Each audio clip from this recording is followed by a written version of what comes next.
Hey YouTube, it's VSgBack2Me. This is my very first video. I decided recently to go ahead and make the dive into YouTubing my journey, my weight loss surgery journey. I'm having a VSG, vertical sleeve gastrectomy, 1 week from today, so exciting times. I'm 32 years old. I'm about 5'4.5" on a good day. And my highest recorded weight was 254 pounds, and that was August or September of 2013. Right now, I weigh 233.8 pounds, and I did the conversion to kilograms, and now I can't remember. I think it's 106 kilograms. It's my current weight. Like I said, my surgery is next week. In Kingsport, Tennessee. I live in Virginia, but going to Kingsport, Tennessee for my surgery. It's a bariatric surgery center of excellence, or whatever it's called. Dr. Andrew Kramer is my surgeon. A little bit about me. I am 32 years old. I said that already. I'm happily married. I have 2 beautiful children. They're 2.5 and almost 4. My son will be 4 in just about 2 weeks. The week after my surgery, he'll turn 4. So, no birthday cake for Mom. Maybe I can make a protein shake that kind of tastes like ice cream or something. So anyway, I just wanted to say hello. Hopefully I will be making these videos regularly. A little bit about why. You know, a lot of people, you watch their intro videos and they say, oh, I was so inspired about everything that I've watched and by all of the information and etc, etc, etc. And that's not to say that that's not the case with me, because certainly many of you that I watch have extremely inspiring stories. You've come such a long way in a seemingly to a pre-op patient in a seemingly short period of time. It is extraordinary, and I look forward to those times myself. Where I come from with regard to my video diary, if you will, is, and it goes back to a video I watched that Less of Sarah made sometime back, and it was related to your support system and how important your support system was in your weight loss surgery journey or adventure or gooch.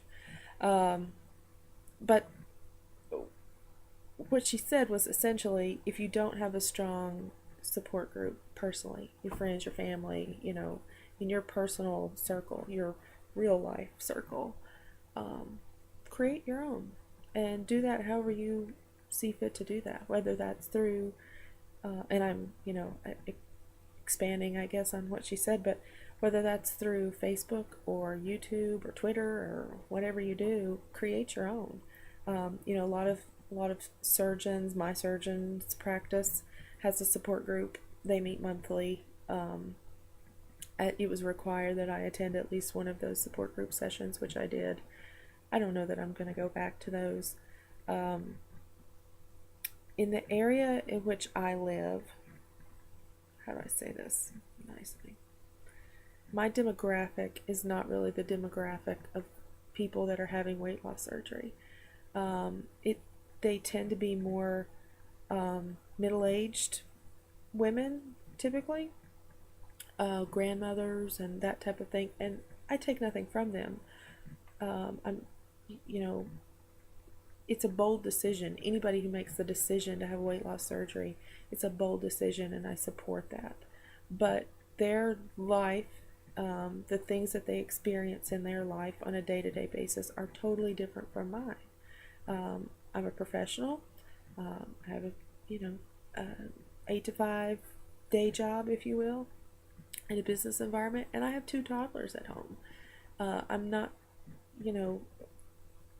I'm not doing this so that I can live out the last 10, 15, 20 years of my life as a non-obese person. I'm doing this so that I can live my life, the prime of my life as a non-obese person. I want to enjoy my children while they're little. I want to be able to do things with my husband that I'm not currently able to do. He's a fit guy. He goes to the gym almost every day, and I just kind of feel like, if you look at a picture of my little family of four, those preschool exercises that my son does, it said, pick what doesn't fit in this picture.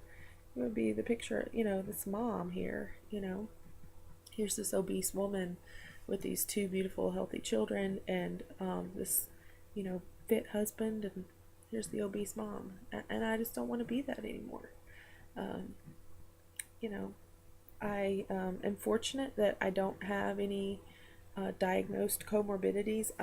We struggled to get pregnant with my son particularly, and I kind of like to say that I had undiagnosed PCOS, although, like I said, it was never official, but I had all the symptoms and signs.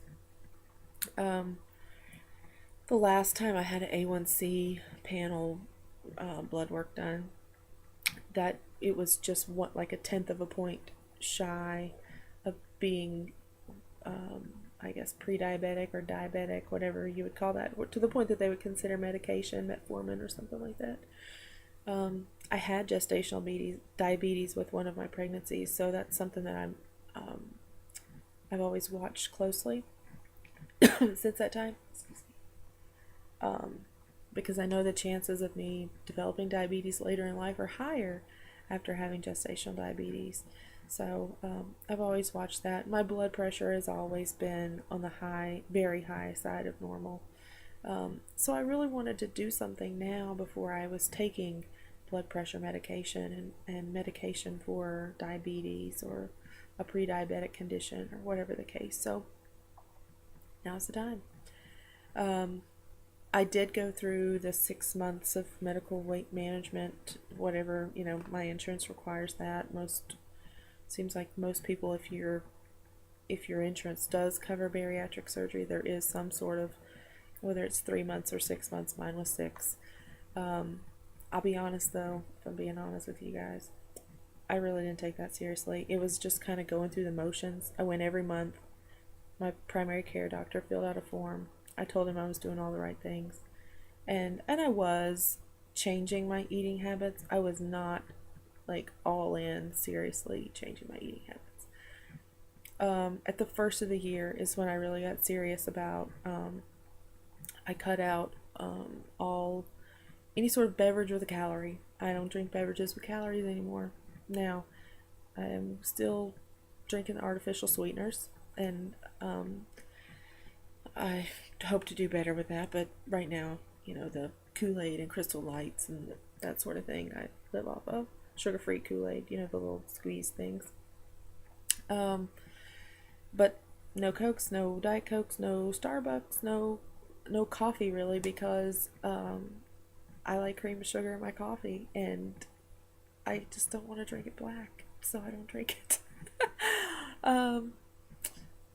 I also, speaking of coffee, cut out all caffeine. I haven't had any caffeine or any beverages with calories since the beginning of the year, so it's pretty good for me. I just really started to eat healthier, eat better, watch my carb intake, and as a result, I've lost 14, 15 pounds. So I'm happy with that. I think it's good, kind of going into surgery. Kind of have that detox period. I think it'll help me out in the first few weeks afterwards. I won't be in any sort of like system shock. Where's my caffeine? Where's my carbs? Where's my Coke or Pepsi or whatever? I've already went through that, and it's all behind me now. I am halfway through my pre-op diet. My surgeon, fortunately, does not require the all liquid pre-op diet. It's just basically a low carb diet, and when I say low carb, it's really not even that bad. 80 to 100 carbs a day, and you can get it however you want to. If you don't get that much, no big deal. I actually called because since about the first of the year, really, when I cut the calories out of my beverages and started tracking my foods in my FitnessPal, I found that I was only eating about 1,300 to 1,400 calories a day. So apparently I was taking in a lot of calories. I was a big Pepsi drinker before. So I was taking in a lot of calories through my beverages. And anyway, I was reading through, this was probably 2 weeks before I started my pre-op diet, and I was refreshing myself on the do's and don'ts of my pre-op diet. And it said to take in at least 1,500 calories a day and keep the carbs between 80 and 100 grams of carbs. And I thought, I don't eat that much right now. What am I going to do? How am I going to get in that extra food because I'm not hungry, you know? And I called my surgeon's office just to confirm, and she said, no, if you're less than that, certainly don't eat more just because you feel like you have to. I guess they put it in their book because they have patients that are eating 2,000 and 3,000 calories a day up until the point that they start their pre-op diet. So, unfortunately, I wasn't doing that, so it hasn't been that bad. So I'll stay on that low carb diet until Monday the 24th will be the last day of my pre-op, the food diet, and then on February 25th and 26th I will have clear liquids only for those last 2 days, and then my surgery is on Thursday, February 27th. So fun times. Let me look down at my notes. I had a couple other things. Sorry, my iPad locked itself. I think that's all. Yay, I made a video! Now if the thing will upload. Feel free to comment below down here. I'm going to try to put my Facebook link and my Fitness Pal and all that good stuff, so connect with me if you want to. I'd love to hear from you all wherever you are in your journey. I feel like, interestingly, I went through the 6 months of medical weight management, and probably 2 or 3 months before that where I was just doing a whole lot of research about surgery. So a lot of the people that I watch regularly are way into their journey, and a couple weeks ago I thought, I'm not doing myself any favor. I love it. I'll still watch kind of my favorites, my favorite sleevers and RNY patients that I enjoy watching, but I have decided I need to find new people. I need to find people who are at a similar place in their journey that I am in, that are, maybe just getting ready to have surgery or have just had surgery. And so I look forward to connecting with you if you're in that same situation. I know one of our Aussie friends, Kylie Chasing Dreams, her surgery is February 28th, which I guess February 28th in Australia is February 27th here in the States. Maybe we'll call it. We'll be sleep sisters. So anyway, holler at me on Facebook. Find me on my Fitness Pal. I've got a Fitbit. I need to really charge the thing and start wearing it every day, and then maybe I can start having Fitbit friends. So anyway, thanks you guys. I look forward to talking with you soon. Bye.